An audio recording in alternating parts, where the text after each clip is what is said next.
안녕하세요. 레디 개장 시그널 김민지입니다. 코스닥의 계절은 가을인 걸까요? 2달 동안 폭락을 했던 코스닥, 이제 완전히 달라졌습니다. 8월 6거래일 중 단 하루를 빼고 모두 상승 마감했고요. 이 중 절반인 3번의 매수 사이드카가 발동됐습니다. 이 코스닥의 반등 3가지로 짚을 수 있을 텐데요. 먼저 첫 번째 수급입니다. 단일 종목 레버리지 규제 직전 이 코스닥의 거래 대금은 4조 원에 머물렀었는데 최근 7조 원까지 올랐습니다. 또 두 번째로 실적이겠죠. 낙폭 과대에 따른 반등의 성격도 있겠지만 실적이라는 든든한 체력이 뒷받침되고 있습니다. 어제 블랙록의 지분 확대로 14%까지 급등했던 알테오젠 2분기 흑자 전환에 성공을 했고요. 또 2분기에 실적 발표한 코스닥 상장사 중 컨센서스가 존재하는 59곳에 영업이익을 합산했더니 전년 동기 대비 무려 34%나 급증을 했습니다. 세 번째, 금리입니다. 지난주 미국에서 고용 지표가 발표를 했죠. 고용 쇼크였습니다. 이에 따라서 시장에서는 다가오는 9월 연준의 금리 동결 가능성을 53.9%까지 올렸는데요. 이에 따라 금리에 대한 부담이 줄어들면서 자금이 성장주로 이동할 수 있게 됐습니다. 아직 코스닥 가야 할 길은 많이 남았지만 그래도 분위기는 사뭇 달라졌습니다. 하지만 여전히 우리의 발목을 잡고 있는 건 반도체겠죠. 어제 장 마감 후 TSMC가 7월 매출을 발표를 했는데 3개월 연속 신기록을 경신하면서 여전히 AI 수요는 견조함을 증명을 해냈습니다.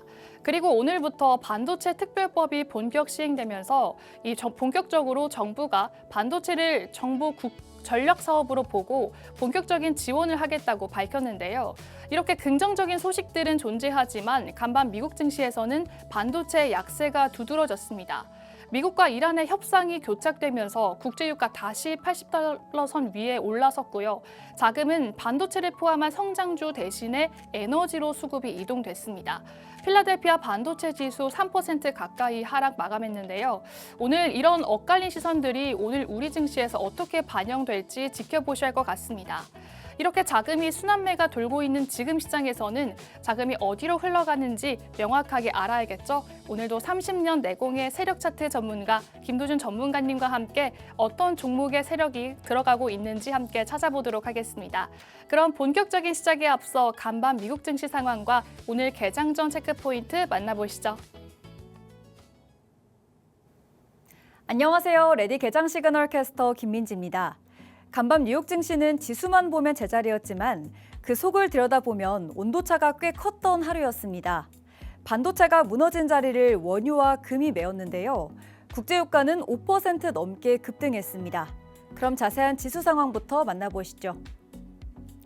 다우존스는 0.11% 하락한 53,000선에, 그리고 나스닥은 0.32% 하락한 26,000선에, 마지막으로 S&P 500 지수는 0.06% 하락한 7,700선에 장을 마감했습니다.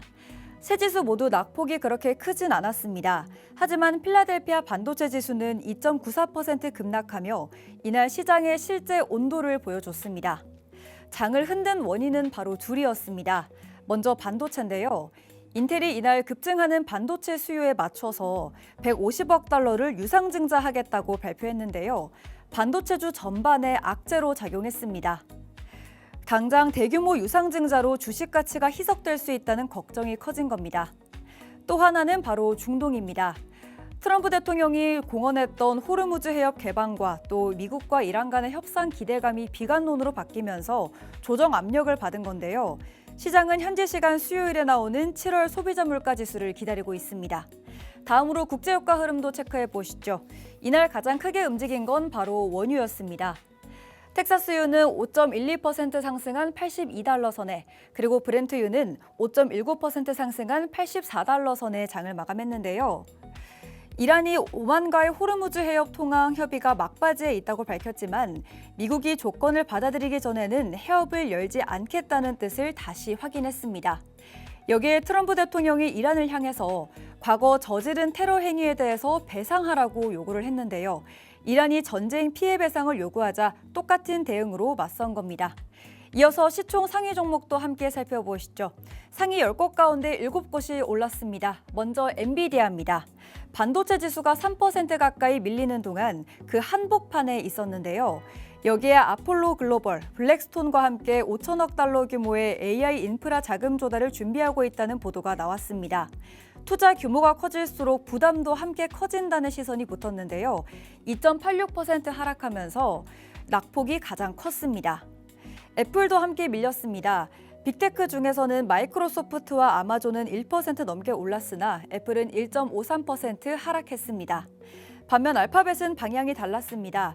4흘 연속 밀렸던 자리에서 0.91% 반등했고요. 그리고 마이크로소프트도 1.21% 오르면서 500달러 선을 회복했습니다. 아마존은 1.32% 상승했는데요. 반도체에서 빠져나온 자금이 소프트웨어와 플랫폼으로 옮겨간 모습이었습니다. 이어서 6위권 아래 종목도 확인해 보시죠.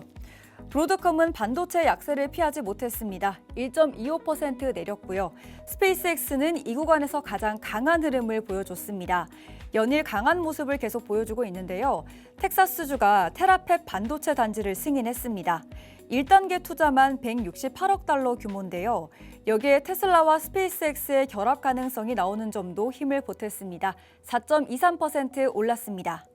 메타는 0.48% 소폭 상승했고요. 테슬라도 0.79% 오르면서 4흘째 방향을 지켰습니다. 마지막으로 일라이릴리 역시 비만약의 성장 모멘텀을 받으면서 3.9% 상승했습니다. 다음으로 금은 시세 체크해 보시죠. 금과 은도 함께 올랐습니다. 중동 불안이 커지면 안전자산을 찾는 수요가 늘기 마련인데요. 금선물은 1.05% 상승한 4,400달러 선에, 그리고 은선물은 3.76% 상승한 65달러 선에 장을 마감했습니다. 은이 금보다 더 크게 올랐습니다. 오늘 주목해야 할 건 역시 반도체입니다. 이 흐름을 국내 반도체주가 어떻게 가져갈지가 관건이고요. 그리고 한국 시간으로 내일 저녁 9시 반에는 7월 소비자 물가지수가 발표됩니다. 함께 지켜보시죠. 지금까지 미증시 전해드렸습니다. 안녕하세요. 레디 개장 시그널 캐스터 김다영입니다. 반도체는 겨울을 지나고 코스닥에는 봄이 오는 걸까요? 시장을 달굴 재료들이 쏟아지고 있는데요. 개장 전 체크 포인트 확인해 보시죠. 첫 번째 체크 포인트입니다. 글로벌 투자은행들이 메모리주 조정이 끝났다며 지금이 재진입 기회라고 분석했습니다. 앞서 메모리에 겨울이 오고 있다며 반도체 저승사자로 불리던 모건 스탠리가 이번엔 정반대 의견을 제시했는데요. 메모리 산업에서 가장 가파른 조정은 끝났다며 매력적인 재진입 기회라고 평가했습니다.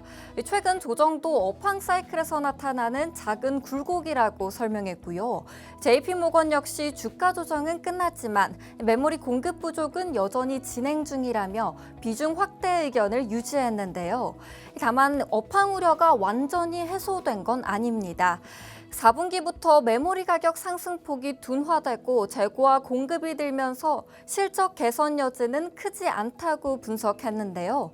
밸류에이션 부담이 낮아진 만큼 주주 환원이 주가 상승의 주요 촉매가 될 것으로 전망했습니다. 두 번째 체크 포인트입니다. 수급 실적 정책 3박자, 형보다 아우, 코스닥의 시간이 왔습니다. 코스닥이 열흘 새 30% 넘게 오르며 코스닥 회복을 향한 랠리에 시동을 걸었는데요. 특히 단일 종목 레버리지 규제 이후 수급이 이동하면서 7거래일 사이 4차례나 매수 사이드카가 발동했습니다.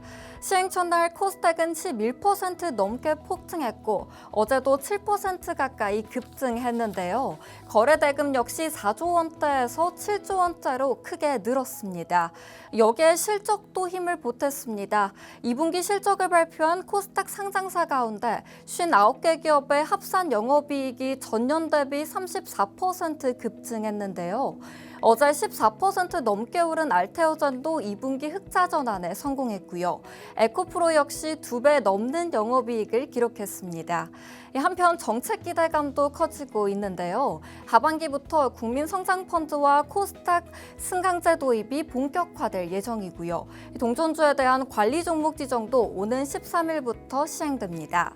이런 가운데 어제 발표된 메가 프로젝트도 중소형주의 새로운 성장 동력으로 주목받고 있습니다. 정부가 대기업과 중소기업이 반도체 기술 개발부터 양산까지 협력하는 함께 성장 프로젝트를 향후 10년간 1조 원 규모로 추진하겠다고 밝혔는데요. 수출 소부장 기업에 상생무역금융 5조 원을 공급하고요. 소부장과 팹리스 등에 집중 투자하는 약 5조 원 규모의 신규 펀드도 조성합니다. 또 피지컬 AI 분야에서는 로봇 구매를 확대해 초기 시장 창출에 나섭니다. 2030년까지 데이터 팩토리용 휴머노이드 700대와 사족 보행 로봇 1000대 이상을 구매하고요.